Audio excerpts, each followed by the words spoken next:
Evaluator, fellow Toastmasters, and our guest, and Abraham. You did it! All downhill from here. It was so good. I was so impressed, Abraham. You put so much effort into this before the speech, I can tell. I don't know who your mentor is, but I can tell you got with that person. There were some really advanced things in this speech. First of all, you stepped over here before you even called. I'm ready to go. I mean, experienced speakers don't even do that. You're prepped well. You came up, pause, you smile. You have this great big smile. So good to see that when you're up here.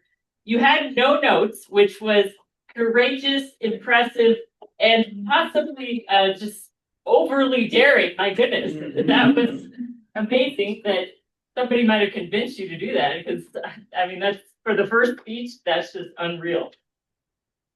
You got right into it and you talked to us about your trip to California. I love the content of this speech.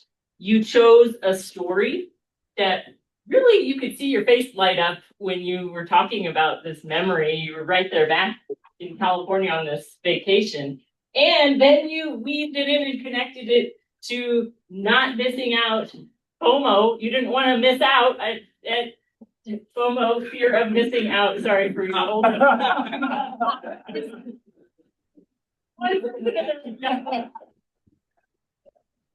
You connected it to Toastmasters. You didn't want to miss out on SeaWorld. You're regretting that years later, and you don't want to miss out on Toastmasters. When somebody challenged you to do that, to come here and speak and develop, just get more comfortable expressing yourself. I enjoyed your pauses too. Even though there was an extended one, it was still great because most people would fill that with 50 odds and ums. So it was great. You just stood here. I mean, it's okay to do that. Yes. The suggestions I have, one is I personally think start out with notes. I did my first 10 speeches with notes. Even if you have just something over here, you're going to do it all without notes. But if you just happen to need to look one time, you can just get there and get right back to the speech until you get more comfortable is what I would suggest.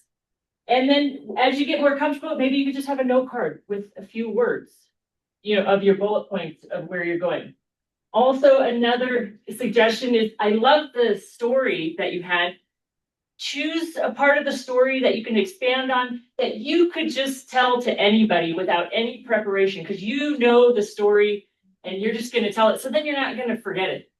Because if you're in the story, that was the most relaxed point, the most eloquent point of the speech was when you were talking about the story, the dialogue with your mom. You had a smile, you relaxed. But that was an excellent speech. There was so much to it. It's awesome. Great job. Looking forward to your next one.